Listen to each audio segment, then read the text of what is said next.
Baik, Bismillahirrahmanirrahim. Perkenalkan, nama saya Maulana Hidayat. Saya dari kelas 4 PAIG akan menjawab pertanyaan soal UTS dari mata kuliah Desain Pengembangan Kurikulum PAI.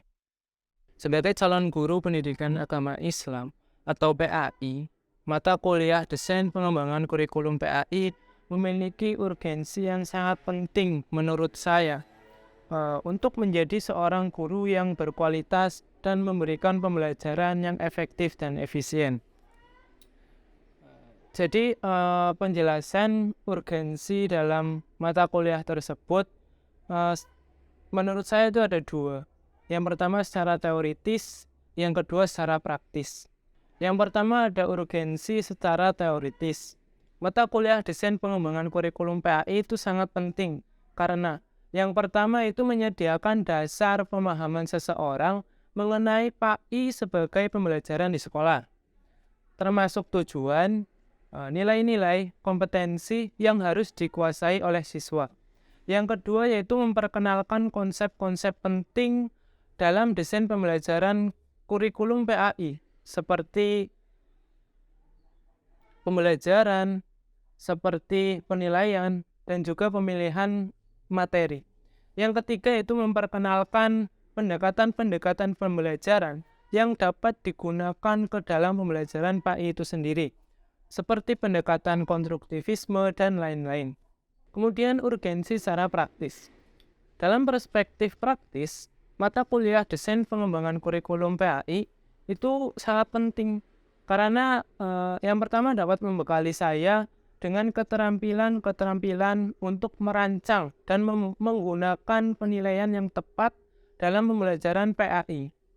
Kemudian membantu saya untuk mengembangkan kemampuan dalam memilih materi dan membuat sumber belajar yang tepat untuk pembelajaran PAI itu sendiri. Hidden curriculum merujuk kepada nilai-nilai atau norma-norma dan keyakinan yang tidak secara langsung dituliskan ke dalam kurikulum, namun disampaikan melalui cara-cara yang tersirat dalam lingkungan sekolah atau institusi pendidikan lainnya. Yang pertama tentu saja berpakaian rapih dan bersih, karena ketika kita memakai pakaian rapih dan bersih, maka kita akan lebih nyaman dalam melakukan pembelajaran tersebut. Dan tentunya ketika kita nyaman dalam pembelajaran yang kita lakukan, maka pembelajaran tersebut dapat berjalan dengan efektif dan efisien. Yang kedua yaitu tentang persaingan antar teman sekelas. Dalam persaingan ini, ketika dosen memberikan pertanyaan, kemudian dosen memberikan nilai tambahan ketika mahasiswa bisa menjawab pertanyaan tersebut, secara tidak langsung itu merupakan hidden curriculum dalam mata kuliah ini. Kemudian keterampilan sosial itu merupakan hal yang sering saya lihat ketika keluar dari kelas. Misal ada mahasiswa kelas lain yang melakukan gaya dan cara berkomunikasi antar mahasiswa satu dengan yang lain. Yang kedua itu berorganisasi. Seringkali saya melihat mahasiswa yang berkumpul untuk berorganisasi, entah itu membahas tentang program kerja atau yang lainnya, namun itu termasuk contoh hidden curriculum yang terjadi di lingkungan kampus. Yang pertama itu menciptakan lingkungan yang inklusif. Guru dapat menciptakan lingkungan kelas yang nyaman, yang aman, yang positif, di mana setiap siswa merasa dihargai dan didengar pendapatnya. Hal ini itu dapat dilakukan melalui pembukaan ruang diskusi, tanya jawab, atau yang lainnya, kemudian pemberian apresiasi oleh guru kepada individu siswa, serta membangun hubungan yang baik antara siswa dan juga guru. Yang kedua yaitu menjalin hubungan positif dengan siswa. Guru itu dapat berusaha menjalin hubungan positif dengan siswa, baik di kelas maupun di luar kelas. Hal ini itu dapat membantu siswa merasa diperhatikan, merasa nyaman dalam berbicara dengan guru, kemudian memungkinkan guru untuk lebih memahami kebutuhan-kebutuhan siswa tersebut. Kemudian menggunakan metode pembelajaran yang menarik. Guru itu dapat melakukan pembelajaran yang menarik, yang kreatif dan inovatif untuk memunculkan hidden kurikulum yang positif.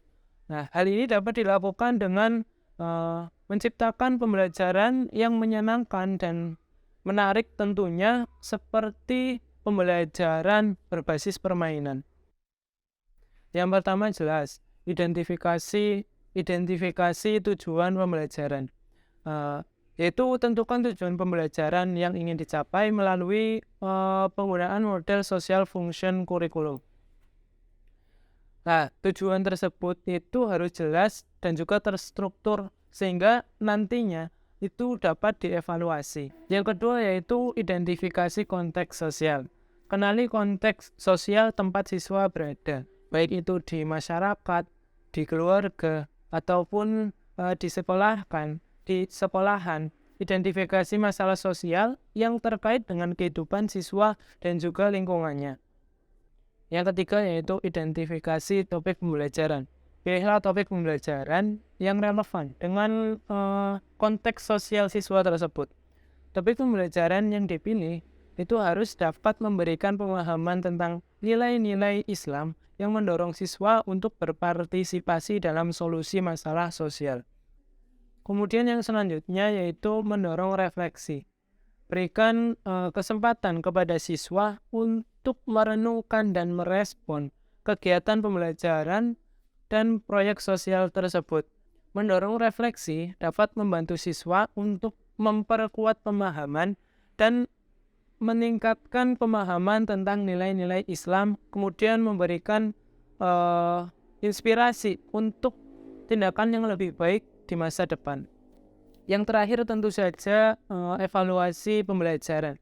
Evaluasi pembelajaran itu dilakukan untuk mengetahui keberhasilan dalam mencapai tujuan pembelajaran yang telah ditetapkan. Evaluasi ini dapat dilakukan melalui observasi, penilaian, atau tes yang lainnya. Hal ini juga dapat membantu guru untuk melakukan penyesuaian dan perbaikan di masa depan.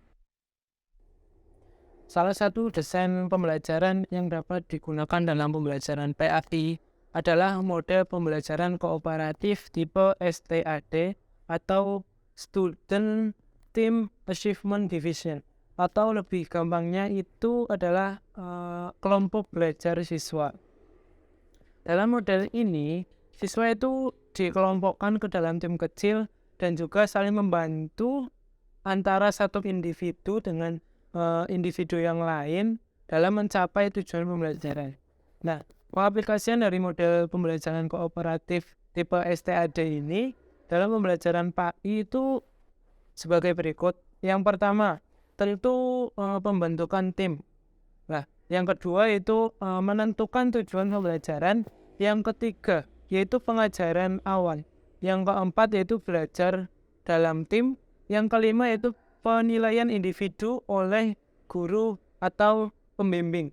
Yang terakhir adalah umpan balik, atau dapat diartikan sebagai guru itu memberikan umpan balik yang terus-menerus kepada siswa untuk membantu mereka dapat berkembang dan memiliki kinerja yang baik ke depannya.